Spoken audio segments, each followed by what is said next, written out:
Hello everyone. तो कैसे आप सब? आई होप अच्छे होंगे और तैयारी भी अच्छे चल होगी। तो जैसा कि हम लोग का एंशियंट हिस्ट्री का सीरीज चल रहा है, जिसमें से आज हम लोग जितना पढ़े हैं भारतीय सोर्सेस ऑफ एंशियंट हिस्ट्री, यानी कि जितना सोर्सेस था, चैप्टर नंबर हम लोग 1 स्टार्ट किए थे, तो उसको आज हम लोग कंप्लीट डिटेल मतलब डिटेल से पढ़ लिए उसे। तो आज उसे हम लोग रिवीजन करते हैं, क्योंकि रिवीजन करना भी बहुत जरूरी है। तो आइए हम लोग साथ साथ में, आप लोग अगर आप लोग उसे 2-3 बार पढ़ लिए होंगे तो साथ साथ में रिवीजन कीजिए। अगर हम जैसे जैसे बोलते जाएंगे आप लोग का माइंड में वो चीज क्लिक करते जाएगा। तो जितना हम लोग पढ़े हैं रिवीजन करते हैं। देखिए, जितना हम लोग पढ़े हैं टोटल पूरा रिवीजन करेंगे, आगे चीजें रिपीट होते जाए। तो रेडी हो जाइए एकदम। सबसे पहले हम लोग विषय वस्तु कंटेंट तैयार किए थे और इसे कैटेगराइज किए थे। भारतीय इतिहास का वर्गीकरण किए थे, भारत का नामकरण, भारतीय भाषा, नस्लीय समूह, प्राचीन भारतीय इतिहास हम लोग देखे थे। फिर हम लोग प्राचीन भारतीय इतिहास को बांटे थे। पहला बांटे थे परिचय स्रोत, दूसरा पाषाण काल। ये चैप्टर का नाम है। पहला अध्याय जो आज हम लोग रिवीजन करेंगे, इसे रिवीजन करेंगे क्योंकि ये हमारा कंप्लीट हो गया। पहला अध्याय कंप्लीट हो गया है, परिचय और स्रोत। अब हम लोग का जो कल से स्टार्ट होगा वो पाषाण काल स्टार्ट होगा। कहां से? पाषाण काल। तो देखते हैं हम लोग परिचय और स्रोत। पहला दूसरा चैप्टर रहेगा पाषाण काल, तीसरा जो रहेगा सिंधु घाटी सभ्यता। फिर हम लोग पढ़ेंगे वैदिक काल। वैदिक काल में हम लोग पढ़ेंगे उत्तर या पूर्व वैदिक काल, फिर पढ़ेंगे ऋग्वैदिक काल, सीक्वेंस वाइज है। उसके बाद हम लोग पढ़ेंगे जैन धर्म, फिर पढ़ेंगे बौद्ध धर्म। उसके बाद हम लोग आ जाएंगे महाजनपद काल में, फिर मौर्य काल, मौर्योत्तर काल, गुप्त काल, गुप्तोत्तर काल, फिर दक्षिण भारत का इतिहास देखेंगे। तब जाकर के हमारा प्राचीन भारत का इतिहास कंप्लीट होगा। तो आज हम लोग देखते हैं भारतीय इतिहास को हम लोग 3 भागों में बांटे: प्राचीन इतिहास, मध्यकालीन इतिहास और आधुनिक इतिहास। एंशियंट हिस्ट्री, मिडिएवल हिस्ट्री और मॉडर्न हिस्ट्री। टाइम पीरियड क्या है?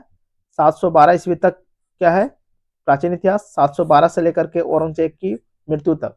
712 क्यों सिलेक्ट किया गया? क्योंकि इस दिन मोहम्मद बिन कासिम ने भारत पर प्रथम मुस्लिम सफल आक्रमण किया गया था।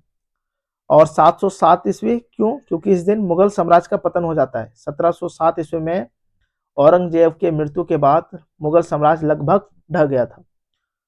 तो 1707 से लेकर के फिर 1947 तक, क्योंकि 1947 को भारत को आज़ादी मिलती है, इसलिए 1707 से 1947 तक आधुनिक इतिहास को हम लोग पढ़ेंगे। भारत का नामकरण: भारत, जम्बूद्वीप, इंडिया, आर्यवर्त, हिंदुस्तान। ये हम पॉलिटी में भी डिस्कस किए, ज्योग्राफी में भी किए और हिस्ट्री में भी किए। फिर है विंध्य पर्वत और सतपुड़ा पर्वत, जो है वो भारत को 2 भागों में बांटती है। उत्तर में उत्तर भारत और दक्षिण में दक्षिण भारत। तो उत्तर भारत में कैसे भाषा बोला जाता है? इंडो यूरोपियन भाषा, इसमें से हिंदी हो गया। क्या क्या आता है? हिंदी, उर्दू, अंग्रेजी, जर्मनी, फ्रांसीसी, पुर्तगाली, पंजाबी, बांग्ला, फारसी आदि सारा क्या है? उत्तर भारत की भाषा है। फिर क्या है? द्रविड़ परिवार की भाषा। दक्षिण भारत में तमिल, कन्नड़, तेलुगु, मलयालम, मराठी, गुजराती आदि ये सब भाषा बोला जाता है दक्षिण भारत में। फिर वही देखें, विंध्य पर्वत जो है भारत को 2 भागों में बांटता है। उत्तर में उत्तर भारत, जहां पे इंडो यूरोपियन भाषा बोला जाता है, और दक्षिणी भारत में द्रविड़ परिवार की भाषा बोली जाती है। फिर नस्लीय समूह, रेशियल ग्रुप, क्या देखें? प्रोटोस्टलाइड, भूमध्य सागरीय, कोकेशियाई समूह, नेग्रेटिव, मंगोलाइड और इंडो आर्यन एवं द्रविड़ समूह, इसे देखेंगे नस्लीय समूह में। फिर हम लोग देखें बीसी किसे बोलेंगे? BCE, before common era, before common era BCE. और बीसी किसे बोलेंगे? ईसा पूर्व, यानी कि बिफोर क्राइस्ट, यानी कि ईसा मसीह के जन्म के पहले को हम लोग बीसी बोलेंगे, और ईसा मसीह के जन्म के बाद को एडी या सीई, एनो डोमिनी या कॉमन एरा बोला जाता है। तो ये चीज ध्यान में रखना है कि ईसा मसीह के जन्म के पहले वाले को बीसी से डिनोट किया जाता है, और ईसा मसीह के जन्म के बाद को एडी से या सीई से, कॉमन एरा या एनो डोमिनी से। फिर हम लोग देखें प्राचीन भारतीय इतिहास को कैटेगराइज किए। प्राचीन भारतीय इतिहास को पहला प्रागैतिहासिक काल, प्री हिस्टोरिक एज, जिसका टाइम पीरियड है 25 लाख से 3000 बीसी तक। दूसरा आदि ऐतिहासिक काल, प्रोटो हिस्टोरिक एज। तीसरा है हिस्टोरिक एज, ऐतिहासिक काल। इसमें क्या है? 3000 से लेकर के 600 बीसी तक, 600 बीसी से लेकर के अभी तक क्या ऐतिहासिक काल। तो प्राचीन इतिहास को 3 भागों में, प्रागैतिहासिक काल, आदि ऐतिहासिक काल और ऐतिहासिक काल, प्री हिस्टोरिकल, प्रोटो हिस्टोरिकल और हिस्टोरिकल एज। 25 लाख से 3000 प्रागैतिहासिक काल, 3000 से 600 आदि ऐतिहासिक काल और 600 से अभी तक ऐतिहासिक काल। तो इसमें डिफरेंट क्या, प्रागैतिहासिक काल किसे बोलेंगे, जहाँ पे लिखित साक्ष्य की प्राप्ति नहीं होती है वहां पूरा, और जहाँ पे मानव असभ्य थे, एग्जाम्पल पाषाण काल देना। और आदि ऐतिहासिक काल क्या है, यहाँ पे लिखित साक्ष्य की प्राप्ति होती है, और लिखित साक्ष्य की प्राप्ति होती है बट वहां पे पढ़ा नहीं गया था। अब पुरातात्विक साक्ष्य की प्राप्ति होती है, मानव सभ्य थे, इंडस वैली सिविलाइजेशन। ऐतिहासिक काल जहाँ पे लिखित साक्ष्य की प्राप्ति होती है, और लिखित साक्ष्य को पढ़ा भी गया था, और पुरातात्विक साक्ष्य मिलते हैं, और मानव सभ्य थे यहाँ पे, जैसे अशोक के अभिलेख और वैदिक काल, मौर्य काल। फिर हम लोग देखें प्रागैतिहासिक काल। प्रागैतिहासिक काल को पुरातत्वविद थॉमसन ने, किसने, थॉमसन ने वस्तुओं और औजारों के आधार पर 3 भागों में बांटा। कितने भागों में, 3 भागों में। पहला पाषाण काल, स्टोन एज, दूसरा कांस्य युग, तीसरा लोह युग। पहला क्या, stone age, chalcolithic age, iron age. पाषाण काल को फिर से 3 भागों में बांटा गया है, जैसे पूरा पाषाण काल, पैलियोलिथिक एज, जो 25 लाख से 10,000 बीसी तक। फिर मध्य पाषाण काल, मीजोलिथिक एज, जो 10,000 बीसी से लेकर के 6,000 बीसी तक। नव पाषाण काल, नियोलिथिक है, जो 6,000 बीसी से लेकर के 4,000 बीसी तक। फिर पूरा पाषाण काल को 3 भागों में, 3 उपखंडों में बांटा गया। निम्न पूरा पाषाण काल, मध्य पूरा पाषाण काल और उच्च पूरा पाषाण काल।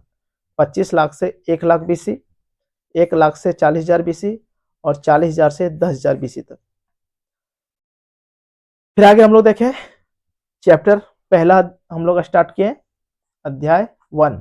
क्या इसमें देखें, परिचय और स्रोत। तो परिचय में हम लोग क्या क्या देखें, परिचय में इतिहास, क्या देखें, इतिहास, हिस्ट्री, किससे निकला है, हिस्टोरिया, जो यूनानी शब्द है जिसका अर्थ होता है जानना या ज्ञान होना। इतिहास का पिता, फादर ऑफ हिस्ट्री, किन्हें बोला जाता है, हेरोडोटस, जिनका बुक का नाम था हिस्टोरीज। क्या था, हिस्टोरीज। रॉबर्ट ब्रूस फ्रूट 1863 में पलवरम मद्रास में पाषाण काल के प्रथम साक्ष्य, जिसे हस्त कुठार या इसी को कुल्हाड़ी या इसी को हैंडेक्स कहते हैं, की खोज की। इसलिए इसे भारतीय प्रागैतिहासिक काल का जनक कहा जाता है। किसे, रॉबर्ट ब्रूस फुट महोदय को 1863 ईस्वी में पलवरम मद्रास में प्रथम पाषाण काल के साक्ष्य प्राप्त हुआ, जिस क्या था, हस्त कुठार, कुल्हाड़ी, हैंडेक्स। तो स्रोत फिर हम लोग देखें, स्रोत क्या है, प्राचीन भारतीय इतिहास को जानने का प्रमुख स्रोत क्या है, 2। पहला है आर्कियोलॉजिकल सोर्सेस, दूसरा है लिटरेसी सोर्सेस, यानी कि पुरातात्विक स्रोत और साहित्यिक स्रोत। पुरातात्विक स्रोत में हम लोग क्या क्या पढ़े, सिक्का, क्वाइंस, अभिलेख, इंस्क्रिप्शन, मृदभांड, पोट्री, मूर्तियां, स्कल्पचर, स्मारक, मोन्यूमेंट्स, चित्र, ग्राफिटी। फिर साहित्यिक स्रोत को हम लोग पुनः 2 भागों में बांटे, एक भारतीय साहित्य, दूसरा विदेशी साहित्य या विदेशी यात्री या विदेशी लेखक। भारतीय साहित्य को पुनः हम लोग धार्मिक साहित्य में बांटे, और धार्मिक साहित्य में हम लोग पुनः इसे 3 भागों में देखें, ब्राह्मण या वैदिक साहित्य, बौद्ध साहित्य और जैन साहित्य। टोटल हम लोग 3 भागों में इसे बांट के देखें। और विदेशी साहित्य में हम लोग क्या क्या देखें, यूनानी या रोमन लेखक, चीनी लेखक, अरबी लेखक और अन्य लेखक। यूनानी author, Chinese author, Arabian author और अदर ऑथर। फिर हम लोग पहला स्टार्ट किया पुरातात्विक स्रोत, आर्कियोलॉजिकल सोर्सेस। क्या, आर्कियोलॉजिकल सोर्सेस को हम लोग स्टार्ट किए।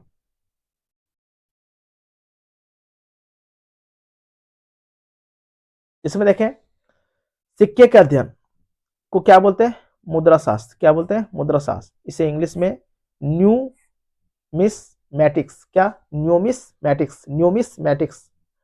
सिक्के के अध्ययन को न्यूमिस्मैटिक्स बोलते हैं। मुद्रा शास्त्र के जनक को क्या बोलते हैं, मुद्रा शास्त्र के जनक जेम्स प्रिंसेप। प्राचीनतम सिक्का कौन था, आहत सिक्का है, पंचमार सिक्का है, ठप्पा धातु पर, यानी कि धातु पर ठप्पा मारा जाता था।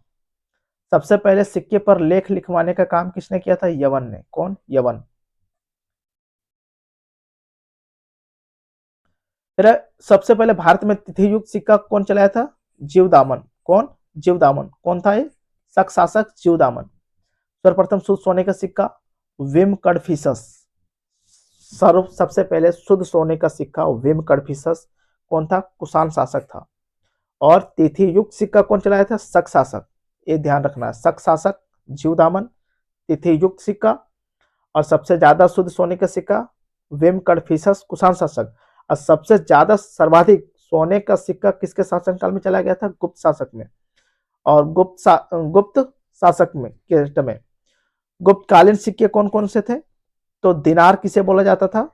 गुप्त काल के सोने के सिक्के को दिनार बोला जाता था और चांदी के सिक्के को रूपक बोला जाता था। फिर हम लोग देखें अभिलेख, इंस्क्रिप्शन। अभिलेख यानी कि अभिलेखों का अध्ययन पुरालेख शास्त्री या एपिग्राफी कहलाता है। क्या? पुरालेख शास्त्री या एपिग्राफी। फिर हम लोग देखें कठोर सतह।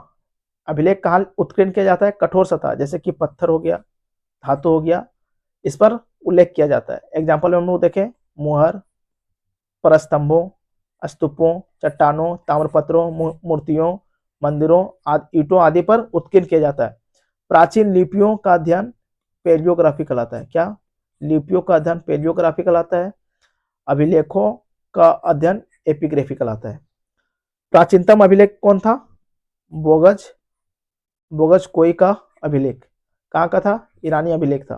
खोज किसने खोज किया था? फ्लोगो विंकलर ने। इसमें 4 देवताओं का वर्णन किया गया है। इंद्र का वर्णन है, वरुण का वर्णन है, मित्र का वर्णन है और नासत्य का उल्लेख किया गया है। फिर अभिलेख भारत में अभिलेखों का प्रचलन अशोक के द्वारा। किसके द्वारा? अशोक के द्वारा। खोज किसने किया था? 1750 ईस्वी में टिफन थेलर महोदय ने। इसे पढ़ा कब गया था? 1837 में जेम्स प्रिंसेप के द्वारा। कौन सा? दिल्ली टोपरा अभिलेख को पढ़ा गया था। लिपि कितनी है? 4। ब्राह्मणी लिपि जो भारत में विख्यात है, खरोष्टी लिपि जो पाकिस्तान में, अरमैक लिपि और ग्रीक लिपि जो अफगानिस्तान में विख्यात है। भाषा कैसी? इसकी प्राकृतिक भाषा। अभिलेख लेखन पद्धति के जनक कौन है? दारा या डेरियस प्रथम। यही व्यक्ति था जो भारत पर पहला ईरानी आक्रमण किया था। कौन? डेरियस प्रथम। फिर एक साइड हम लोग देखें अभिलेख, दूसरे साइड देखें शासक, तीसरे साइड हम लोग देखें विषय या उसका विवरण। तो खारवेल कौन था?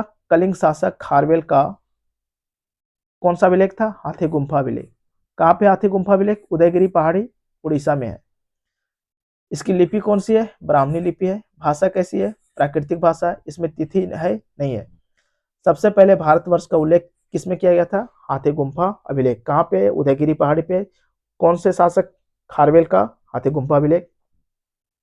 फिर है रुद्रदामक शक शासक रुद्रदामन का जूनागढ़ या गिरनार अभिलेख। जूनागढ़ में है या गिरनार अभिलेख बोलते हैं।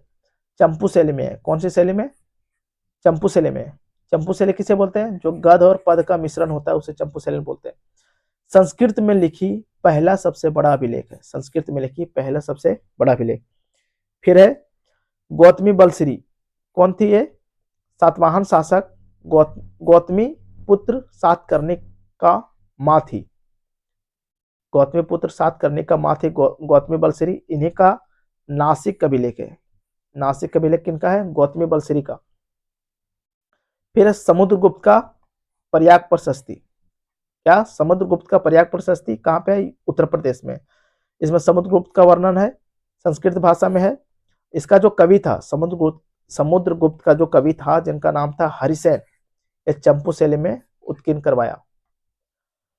फिर है पुलकेशिन द्वितीय बदामी चालुक्य। पुलकेशिन द्वितीय बदामी के जो चालुक्य थे पुलकेशिन द्वितीय, इनका कौन सा अभिलेख है? ये होल अभिलेख। कहाँ पे है? कर्नाटक में। इसमें हर्षवर्धन और पुलकेशिन द्वितीय का युद्ध का वर्णन किया गया। इसकी भाषा कैसी है? संस्कृत भाषा। और लिखा कौन था? रवि कीर्ति ने। नागनिका नानाघाट अभिलेख। नानाघाट अभिलेख किनका है? नागनिका का। नागनिका ये सातवाहन शासक सातकर्णी प्रथम की पत्नी थी। कौन? नागनिका। फिर मंदसौर अभिलेख कहाँ पे? एमपी में। किनका था? अशोवर्धन। मालवा के नरेश अशोवर्धन का मंदसौर अभिलेख है। इसमें अशोकवर्धन के सैनिकों की उपलब्धियों का वर्णन है। मंदसौर अभिलेख में अशोकवर्धन के सैनिकों की उपलब्धियों का वर्णन है। फिर भितरी या जूनागढ़ अभिलेख किनका है? स्कंदगुप्त का। इसमें भारत पर हून आक्रमण का वर्णन है। फिर मेहरौली अभिलेख कहाँ पे है? मेहरौली दिल्ली में। किनका है? चंद्रगुप्त द्वितीय, गुप्त शासक चंद्रगुप्त द्वितीय का मेहरौली अभिलेख। चंद्रगुप्त द्वितीय के सैनिकों के विजयों का वर्णन है इसमें। फिर है भानुगुप्त का एरन अभिलेख। सती प्रथा का प्रथम साक्ष्य किसमें है? एरन अभिलेख में। एरन अभिलेख किनका है? भानुगुप्त का। फिर है होलियोडोरस, इनका बेसनगर या विदिशा या स्तंभ गरुड़ कहाँ पे? एमपी में। होलियोडोरस कौन था? हिंद यूनानी शासक एंटियोलकिड्स के राजदूत था। खोज किसने किया था? अलेक्जेंडर कनिंघम ने 1877 ईस्वी में। इसकी ब्राह्मणी लिपि है और भाषा प्राकृतिक है। फिर हम लोग देखें कुमार गुप्त का विलसद अभिलेख। इसमें गुप्त शासकों की वंशावली है, गुप्त शासकों की वंशावली। फिर है उत्तर मेरू अभिलेख, कांचीपुरम कहाँ पे है? कांचीपुरम तमिलनाडु में। परंतक प्रथम चोल शासक का वर्णन है, उनका है परंतक प्रथम जो चोल शासक था उसका है उत्तर मेरू अभिलेख। भारतीय प्रधानमंत्री यहाँ पे गए थे इसलिए ये चर्चा में था। स्थानीय स्वशासन का विवरण यहाँ मिलता है, ग्राम सभा का विवरण। फिर हम लोग देखें मूर्तिकला। मूर्तिकला की कितनी शैलियां हैं? 3 शैलियां। गांधार शैली जो विदेशी शैली है, मथुरा शैली और अमरावती शैली जो भारतीय शैली है। फिर हम लोग देखें स्मारक मोन्यूमेंट्स, भवन निर्माण की 3 शैलियां हम लोग देखें। कितना? 3 शैलियां। एक है नागर शैली, बेसर शैली और द्रविड़ शैली। नागर शैली क्या है?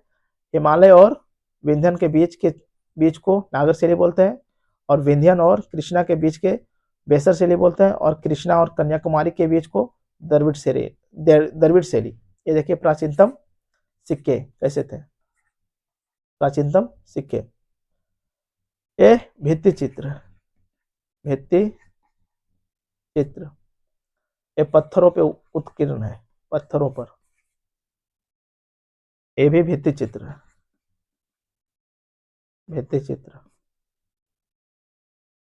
ये देखिए लोह स्तंभ, क्या है?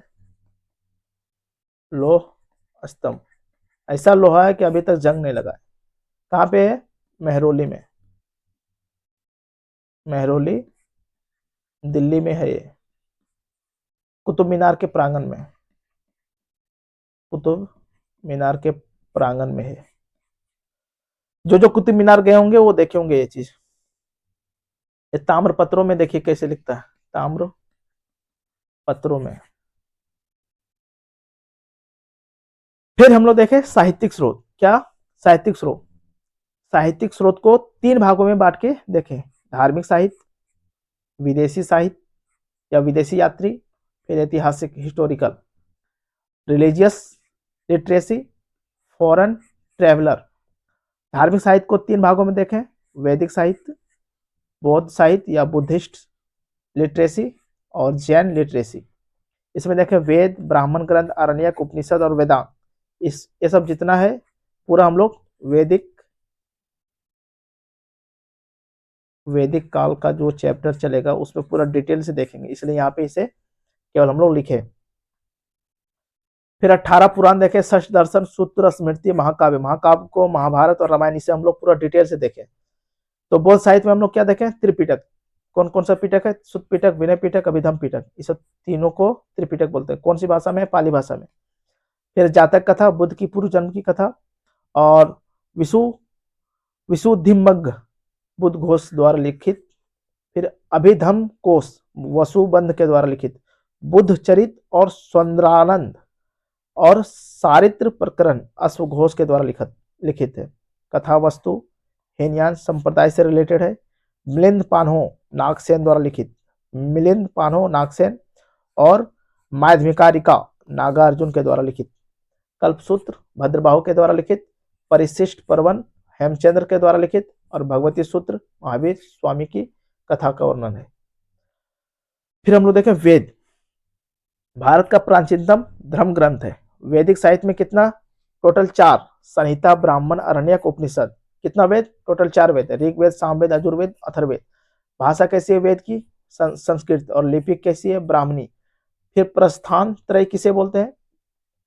श्रीमद् भागवत गीता, उपनिषद और ब्रह्मसूत्र को मिलाकर के प्रस्थान त्रयी बोलते हैं।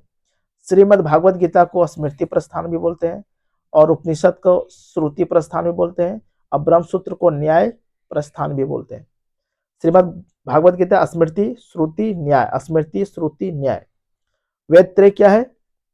ऋग्वेद, सामवेद और यजुर्वेद तीनों को वेद त्रय बोलते हैं, अथर्ववेद को छोड़ करके, अथर्ववेद को छोड़ करके। फिर है षष्ठ दर्शक। षष्ठ दर्शक कितना? 6 दर्शन। सांख्य योग न्याय, सांख्य योग न्याय 3, वैशासिक, पूर्व मीमांसा और उत्तर मीमांसा। उत्तर मीमांसा को वेदांत दर्शन भी बोलते हैं। सांख्य दर्शन के प्रवर्तक कपिल मुनि। कौन है? कपिल मुनि। योग दर्शन के प्रवर्तक योग माने पतंजलि। न्याय दर्शन ऋषि गौतम मुनि, न्याय करेंगे गौतम मुनि। वैशेषिक, वैशेषिक दर्शन कनाद मुनि, कनाद मुनि। अक्षरधाम मंदिर अगर जाइएगा तो वहां पे ये सब जिक्र किया गया है। पूर्व मीमांसा ऋषि जैमिनी। क्या है? ऋषि जैमिनी। उत्तर मीमांसा का प्रवर्तक महा ऋषि बहरायन, यानी कि इसे वेदांत दर्शन भी बोलते हैं उत्तर मीमांसा को। ये बीपीएससी में लगभग 4 से 5 बार पूछ चुका है। पीवाईक्यू उठा के देखिएगा, बिहार पीसीएस एग्जाम में इससे रिलेटेड सवाल कई बार आ चुका है। पुराण कितना है? 18। भारतीय ऐतिहासिक कथाओं का क्रमबद्ध विवरण पुराण कहलाता है। इसकी रचना लोमहर्ष और उसका पुत्र उग्रसर्वा के द्वारा किया गया था। इसकी भाषा संस्कृत है। केवल 5 पुराणों, मत्स्य पुराण, वायु पुराण, विष्णु पुराण, ब्राह्मण पुराण और भागवत पुराण में ही राजाओं की वंशावली दी गई है। सबसे पुराना पुराण मत्स्य पुराण, सबसे पुराना। विष्णु पुराण में याद किए थे हम लोग, विष्णु मने मौर्य, विष्णु मने मौर्य, मौर्य वंश का ये है। मत्स्य बोले तो मछली, तो आंध्र सतवाहन। वायु बोले तो गुप्त है, तो गुप्त वंश का वर्णन। अग्नि बोले तो कृषि और राजतंत्र का वर्णन। तो इस तरह हम लोग को ध्यान देना है। फिर आगे हम लोग को देखना है विक्रम संवत, फिर वेद व्यास महाभारत, वेद व्यास का महाभारत।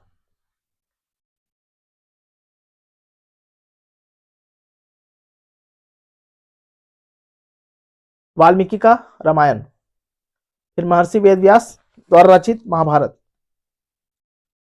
स्मृति संहिता क्या है? स्मृति संहिता धर्मशास्त्र। क्या है? आचार संहिता और विधि विधान संबंधित ग्रंथ। आचार संहिता और विधि विधान संबंधित ग्रंथ, ये ऋषियों पर लिखित धर्मशास्त्र है। क्या है?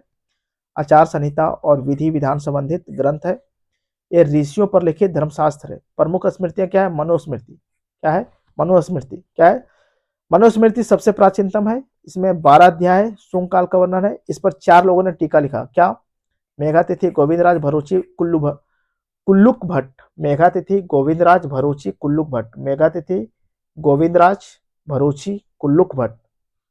क्या है? मनुस्मृति सबसे प्राचीनतम स्मृति मनुस्मृति, 12 अध्याय, शुंग काल का वर्णन। इस पर 4 लोगों ने टीका लिखा। अंग्रेजी अनुवाद William Jones, the code of Gentoo. बस इतना ध्यान रखना है। याज्ञवल्क्य स्मृति भारत का सबसे प्रसिद्ध स्मृति, याज्ञवल्क्य स्मृति भारत का सबसे प्राचीनतम स्मृति मनुस्मृति। मनुस्मृति में कितने लोगों ने टीका लिखा? 4 लोगों ने। और याज्ञवल्क्य स्मृति में 3 लोग, कौन कौन से थे? विश्वरूप, विज्ञानेश्वर का मिताक्षरा और अपरार्क। इसमें मौर्य काल का वर्णन। और मनुस्मृति में शुंग काल का। और नारद स्मृति में गुप्त काल का वर्णन है। और देवल स्मृति में पूर्व मध्य काल का वर्णन है। नारद स्मृति में क्या बोला गया है? इसका टीकाकार असहाय है। और देवल स्मृति में बोला गया कि जो पहले हिंदू धर्म से अन्य धर्म को स्वीकार किया था, वो अगर पुनः हिंदू धर्म में आना चाहता है तो उसका नियम, यानी कि हिंदू धर्म में पुनः प्रवेश करने का नियम बताया गया है देवल स्मृति में। फिर हम लोग देखें महाकाव्य। क्या देखें? महाकाव्य, जिसमें से महाभारत के रचनाकार महर्षि वेद व्यास। महाभारत के रचनाकार कौन है? महर्षि वेद व्यास। श्लोक कितना है? 1 लाख, इसलिए इसे सतसाहस्त्री संहिता बोलते हैं। इसके महाभारत के अध्याय को क्या बोलते हैं? पर्व। तो टोटल कितना अध्याय है? 18। कितना 18 पर्व। स्टार्टिंग में 8800 श्लोक था, अंतिम संकलन 400 ईस्वी में। लिखा कब गया था? 3100 ईसा पूर्व से 400 ईस्वी तक। प्रारंभ में 8800 श्लोक था, इसलिए इसे जय बोला गया। इसका अर्थ होता है विजय संबंधित संग्रह ग्रंथ। फिर 24,000 श्लोक हुआ, इसलिए इसे भारत बोला गया, क्योंकि इसमें वैदिक जन भरत के वंशजों का वर्णन है। जब इसमें 1,00,000 श्लोक हो गया तो इसे सतसहस्री संहिता या महाभारत नाम पड़ा इसका। इसमें कौरवों और पांडवों के युद्धों का वर्णन है। फिर हम लोग देखें रामायण। इसकी रचना 5वीं ईसा पूर्व से 12वीं सदी तक इसकी रचना की गई थी। धीरे धीरे रामायण की रचनाकार कौन है? महर्षि वाल्मीकि। श्लोक 24,000, इसलिए इसे चतुर्वी सती संहिता बोलते हैं, चतुर्वी सती संहिता। और महाभारत को सतसहस्री संहिता।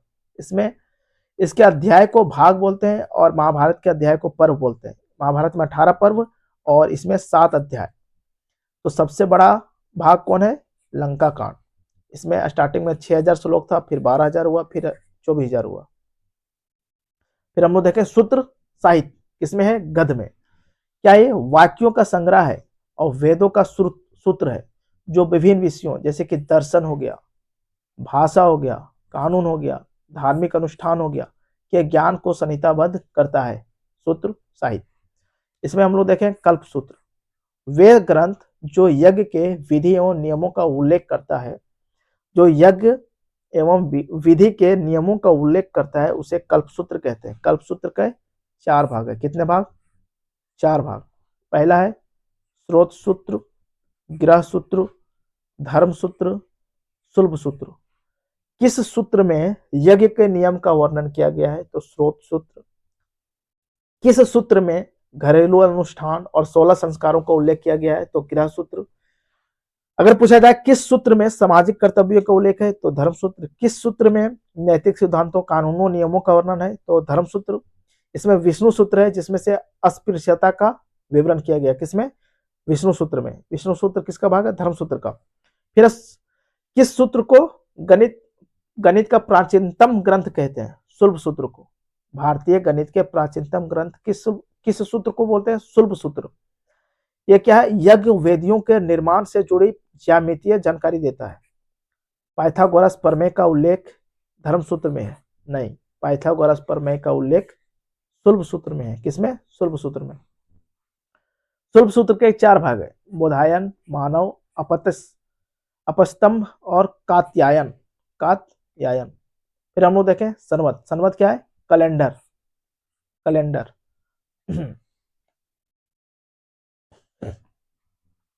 पहला देखें विक्रम संवत 5700 BC। उज्जैन के राजा विक्रमादित्य के द्वारा शक विजय पर विक्रम संवत स्टार्ट किया गया था। फिर 7800 ईस्वी में शक संवत की शुरुआत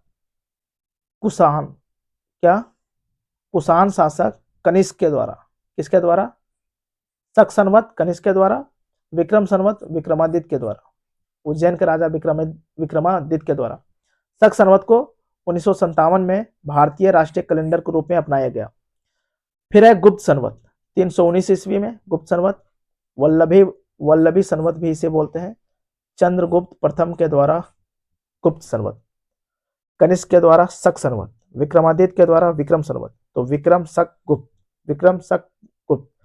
हर्ष संवत नाम से ही क्लियर है, हर्षवर्धन के द्वारा 606 ईस्वी में। फिर 1076 ईस्वी में विक्रमादित्य 6 के द्वारा, जो कल्याणी के चालुक्य थे, उन्होंने चालुक्य विक्रम संवत स्टार्ट किया। फिर 1192 ईस्वी में आनंद विक्रम संवत का स्टार्ट किया। कौन? चंद्रबरदाई कौन था? पृथ्वीराज रासो के दरबारी कवि। फिर हम लोग देखें पुस्तक और रचनाकार। तो पाणिनि का अष्टाध्यायी क्या है? पाणिनि का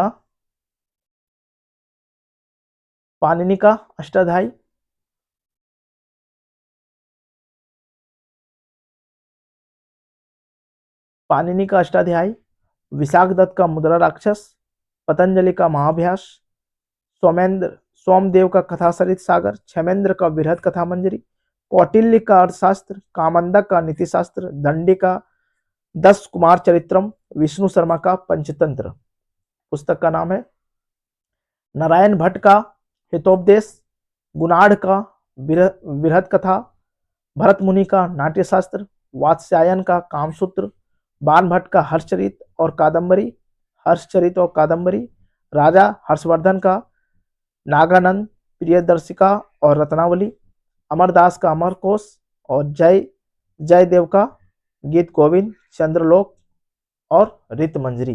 गीत गोविंद, चंद्रलोक, ऋतमंजरी इनका है जयदेव। अमरकोश अमर सिंह का। फिर विल्हन का विक्रमा कंदेव चरित्रम और चोर पंचाशिका और विक्रमा कंदेव चरित्रम विल्हन का। विक्रमादित्य 6 के दरबारी कवि थे। फिर लीलावती और सिद्ध शिरोमणि भास्कराचार्य का। और हाल का है गाथा सप्तशती। फिर पृथ्वीराज रासो चंद्रबरदाई का। राजतरंगिणी कलहन का राजतरंगिणी। अमर कुमार किनका है? कालिदास का। 7 पुस्तक। शूद्र का मृच्छकटिकम, महेंद्र वर्मन मत विलास प्रहसन। ये ट्रिक है, ठीक है ना, इसे हम आगे नेक्स्ट डिटेल किए हैं।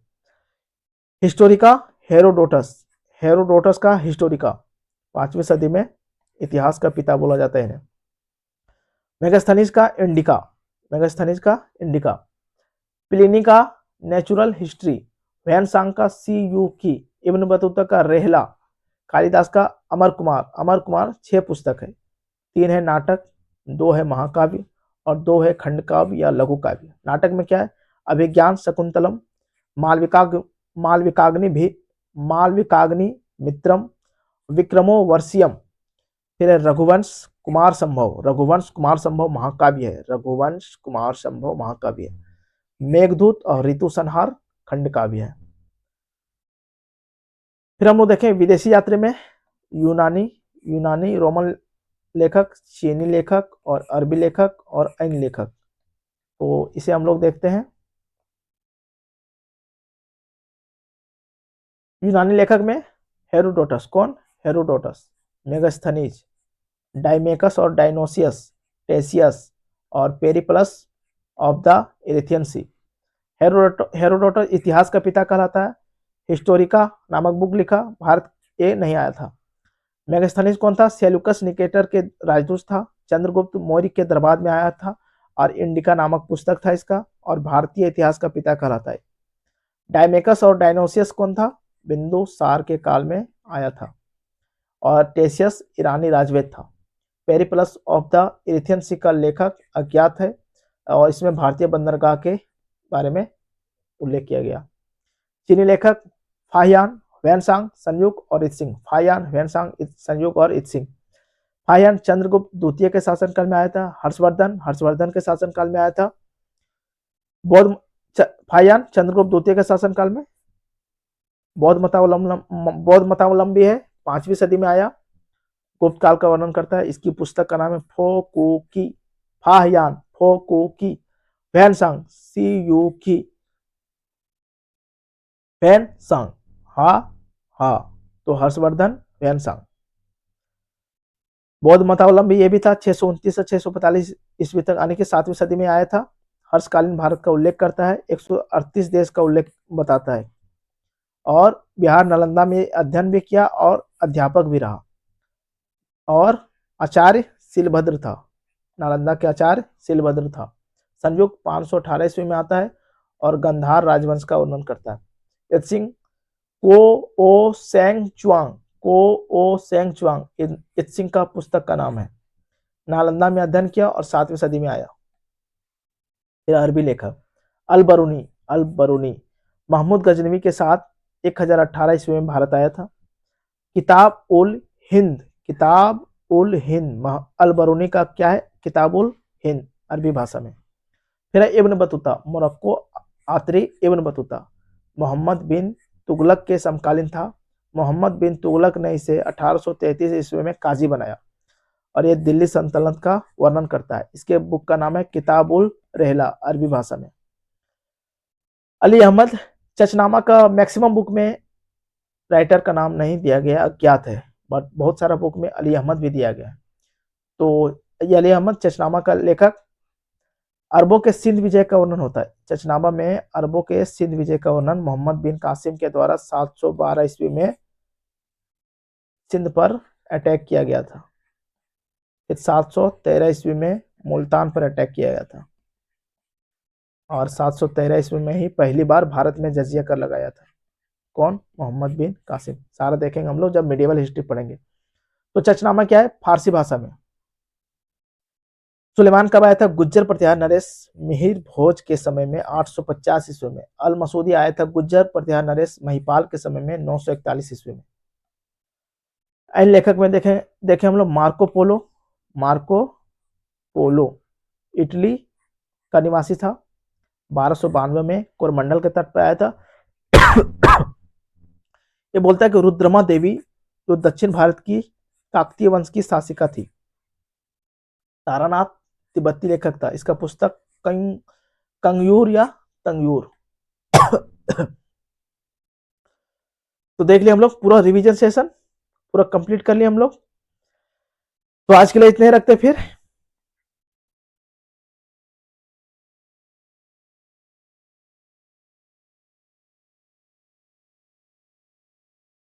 तो आज के लिए इतना रखते हैं फिर। Thank you for watching. जय हिंद, जय भारत।